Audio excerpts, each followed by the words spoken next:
Hey, I'm Aaron Meyer here in my shop in Harrison, Ohio, and what we have here today is the ATV on demand Polaris Outlaw 450 MXR, and this is going to be our new project budget bike for motocross.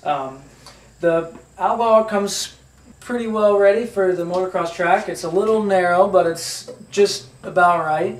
So we decided, with this being a budget bike, we were going to save our money on the A-arms and shocks, which is about $3,000, and keep the stock A-arms and get our shocks reworked by Racetech. And while I'm here taking the rest of the stock parts off, I'm going to take you guys out to Racetech in California and let you see how they work them. This is Todd Davis from Racetech. ATV On Demand recently sent us a full set of shocks from a 450 MXR quad that we're going to do a complete conversion on. I kind of wanted to show you what went into building these shocks. I'm going to basically give you a demonstration on a YFZ 450R, but very similar as far as what we're trying to accomplish on both ends. So let's go check it out. What we have is one of the more popular current models, ATVs. I think this thing will really go off here shortly, is the Yamaha YFZ 450R. This is a stock component right here. Basically, there's been kind of a progression on the ATV side of things as far as higher end components coming stock. Some of the problems with the stock ATV stuff, typically they tend to be a little bit undersprung, overdamped, things like that. It's all fixable. It's not like the shock is junk or it can't be fixed. If you modify it in the right places, it can work.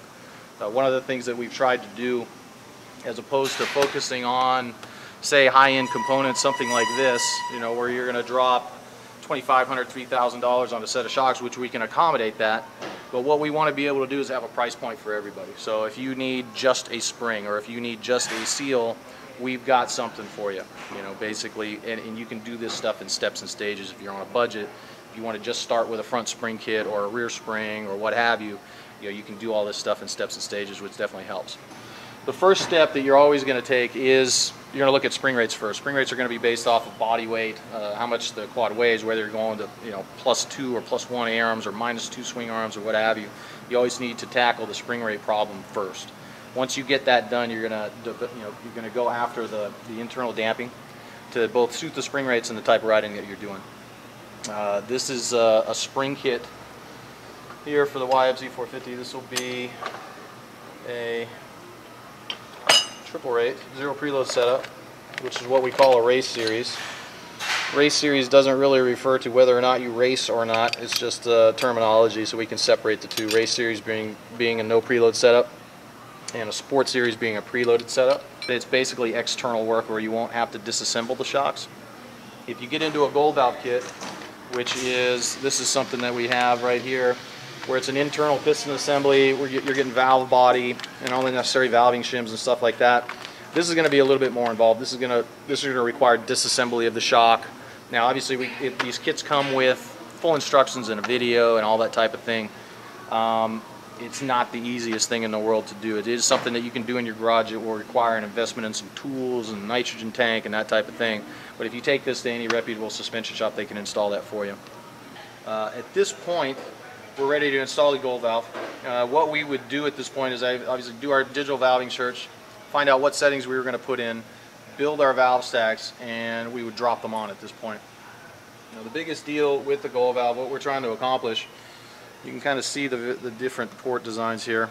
This being stock and this being the gold valve.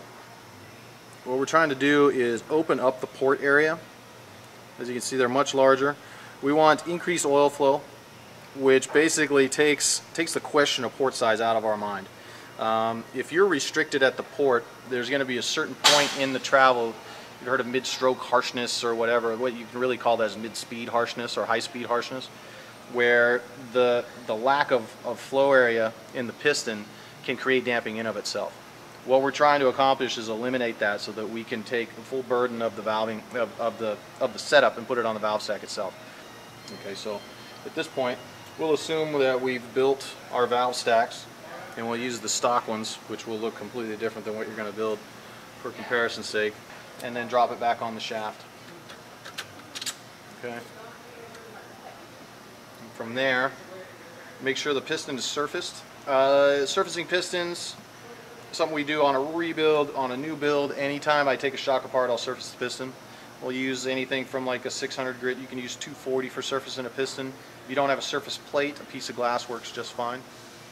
And from there, you can see the larger ports are the compression ports, and they're going to go down like so.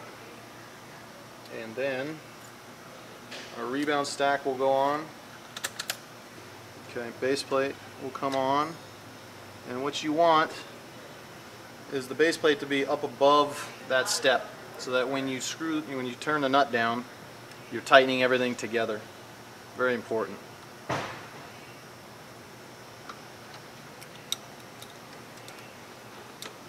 Shaft nut torque typically on like a 12 millimeter nut, something like this, is going to be 25 foot-pounds. The smaller the size of the nut, the lower the torque. So you would torque that to 25 foot-pounds and you're good.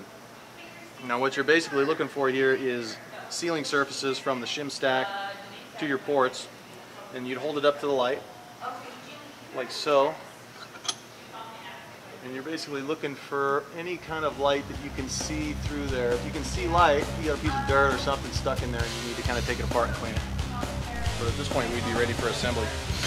So there you have it. The build process is a little complicated. There's a lot to it. Basically, we kind of wrap that up at this point, and we'll send you back to the full bike build. Thanks. All right, now we're back from Race Tech, and as you can see, they did a lot of work to them shocks, and I'm kind of anxious to get on them and see how the modifications work out on the track. And what we have here, the first mod that we're going to do, is the Wrath intake system. This is it. It's simple. It's a little flange and a K&N filter. The system that works really well, I've been running on my bike. This here is a stock air box, and as you can see, there's not much room for airflow, just the top here pretty much. So what the Wrath intake system consists of is taking the stock air filter out, and we're going to have to cut the air box, this little piece back here, so that we have enough room to fit the K&N filter in.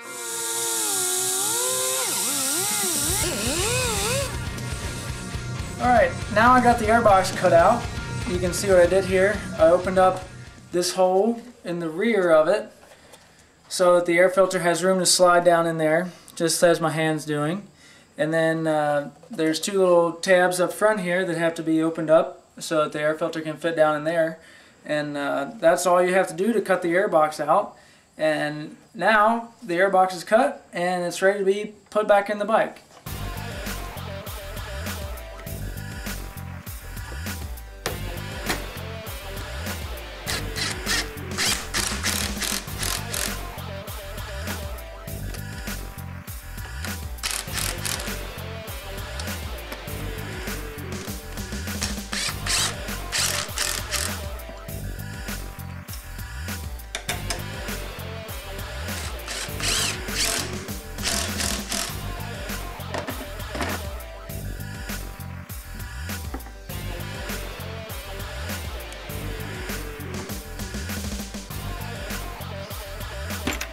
Nice snug fit. Just finishing up putting the filter in here. Just these two last little wing nuts. And then after talking with Wrath Racing, they told us that they recommend a couple different jet sizes to go with the intake, and since we're putting exhaust on, the proper jets to go with this intake and a new exhaust.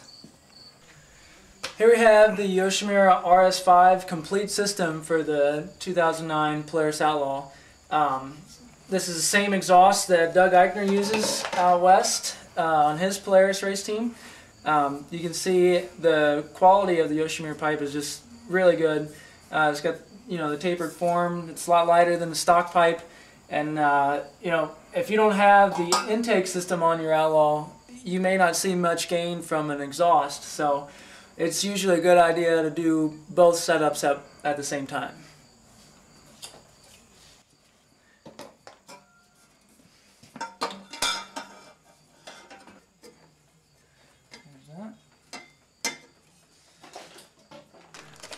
Okay, this is a third piece of the Yoshimura system. You got the header, the silencer, and this bag of goodies that you get. There's a bunch of different parts in here. There's a couple electronic relocator brackets, the tailpipe plug for when you're washing it. If you get water down in the exhaust, you know, that's going to really ruin the packing and stuff in there, and you have to repack it before you normally would. There's the heat shield, instructions, a bunch of hardware that comes with it, the pipe spring puller. These pipe springs and these pipes are a pain in the butt to get off if you don't have a pipe spring puller. And then you also get a couple stickers to go with it to make your bike look real good.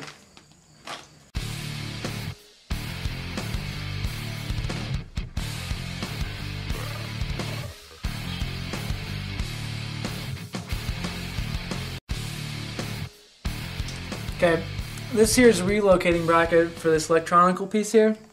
And you just pull this off and you attach it to this new aluminum bracket from Yoshimura, and you put it over top of these two bolts right there.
Alright, here's our new Renthal chain here, Z-ring chain for all sorts of riding.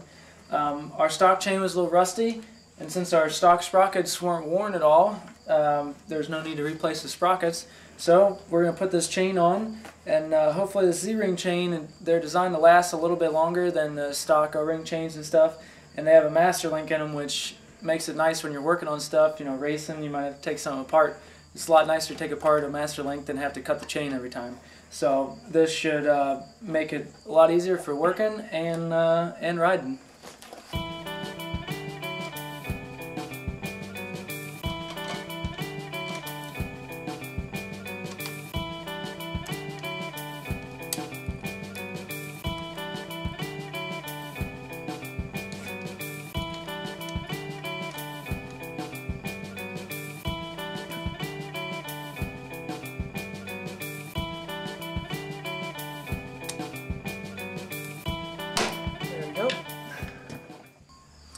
Alright, now we've upgraded the powertrain with the intake and the exhaust, and we got the chain on there.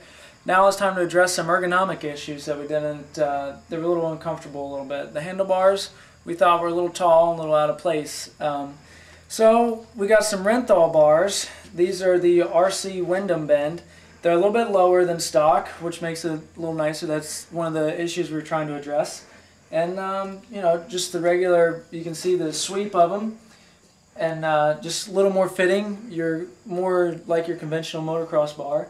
So now it's time to put these bad boys on. As you notice here, we got the red ends and the silver center.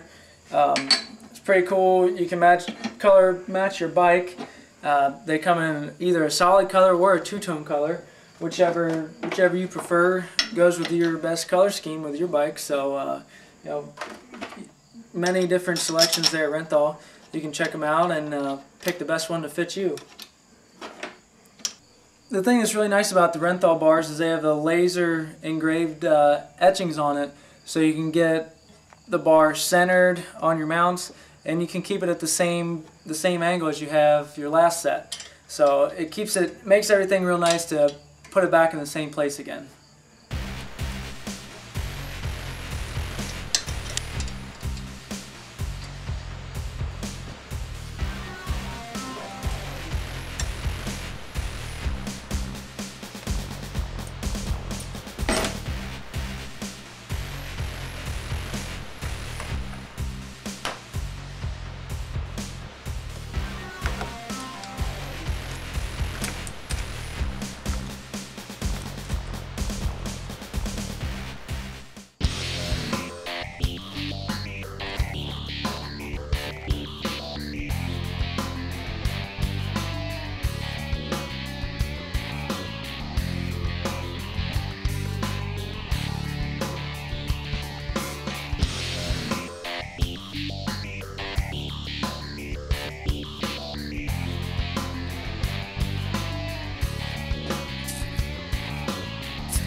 Now, a lot of the riders have their own favorite grip that they really like, and these Renthar dual compound grips are new to me, and just from feeling them here in the shop, I pretty much like the way they feel, and I think I might have to try them out on my own bike here in a couple weeks and get to ride them myself on my own stuff, because I like them that much. So here we have a set of pure Polaris Nerf bars. That's a factory accessory for the Outlaws, and there's a couple different mounting brackets, and they utilize the stock foot peg and the stock metal heel guards, which the stock heel guards are pretty spacey, and they allow enough room for your boot to get in there, and you know, enough room to control everything, and they're nice and open. They flow real good with the plastic, so nothing gets caught underneath the plastic or on the heel guards. And like I said, they hold up pretty well, so this should be a pretty good combination for our budget bike.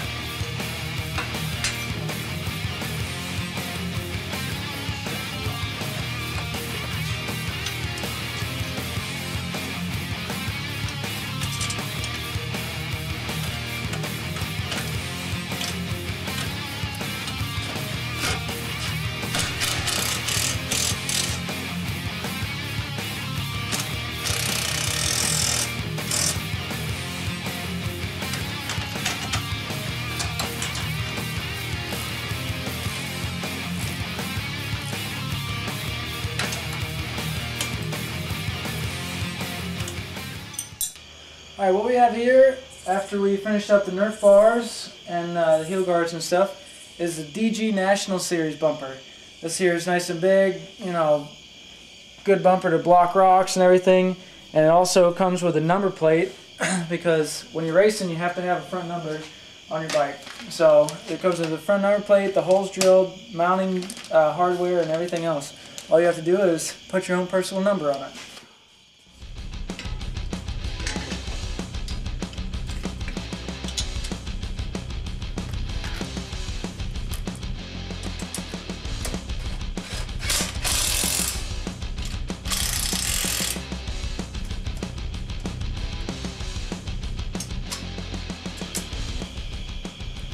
The number plate and the bumper and everything here from DG seems to fit really well and go on without a hitch, so it's pretty nice.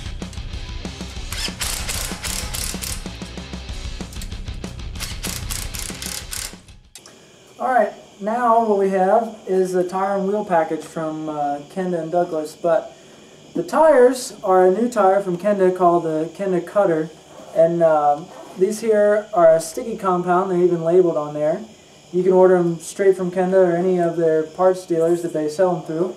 And these tires, like I said, are new. And they're sticky, so that means they're a soft compound, which should work really good on hard pack tracks, which is the way most ATV tracks get. You know, blue grooved, hard packed and stuff.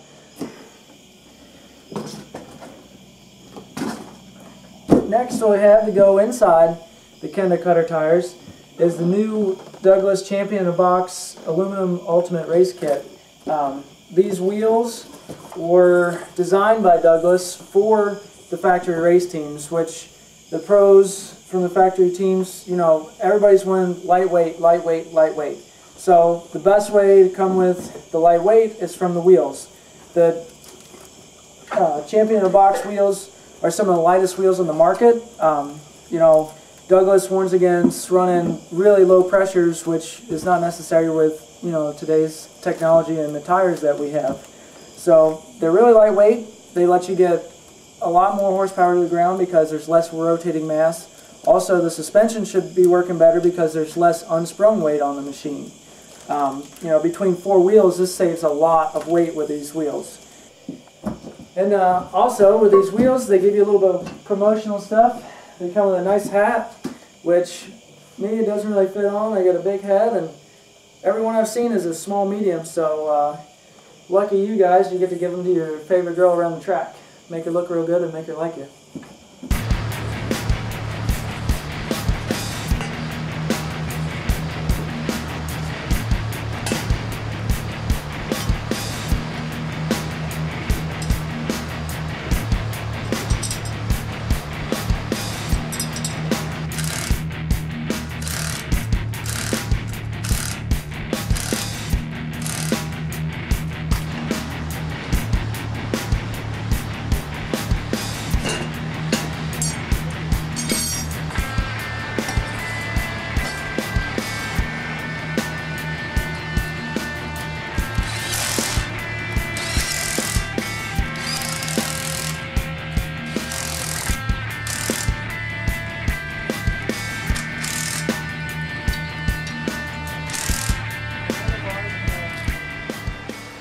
Alright, we got the Kenda Cutter tires on the Douglas race wheels, and it mounted up real good, real easy, and of course the bolt patterns on the Douglas wheels are right on, so ran into no problems there.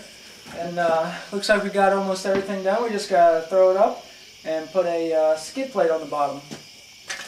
Alright, what this is here is our last bit of protection, a frame skid, and this here's aluminum. It's quite a bit thicker. You can see how thick it is there, so it'll protect a lot better. And it's got some mounting brackets for the front piece of it here, which I notice on my Polaris Outlaw, the front of it kind of comes out sometimes if you get it bent up or something like that. So this one should stay on a little better and hold up to a lot more beating. And you can see this has the holes drilled in it to drain and change the oil.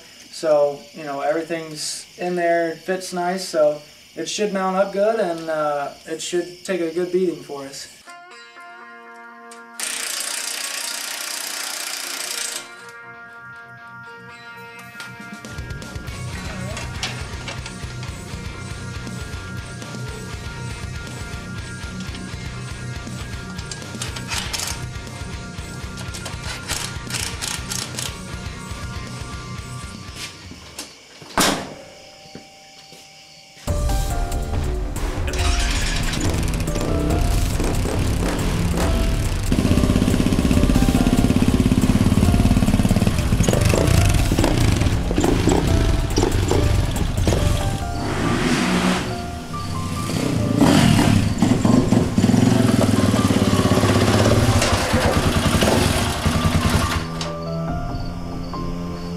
Well, a little test drive after we got everything together on it.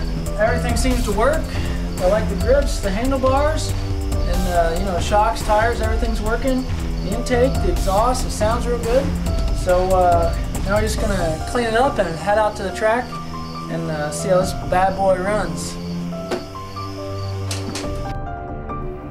In our next episode, find out how successful we were turning our Project Outlaw 450 MXR into a beginner-level racer, as Chase Cunningham takes our machine to Mount Sterling, Kentucky to part of our motocross track and puts it through its paces.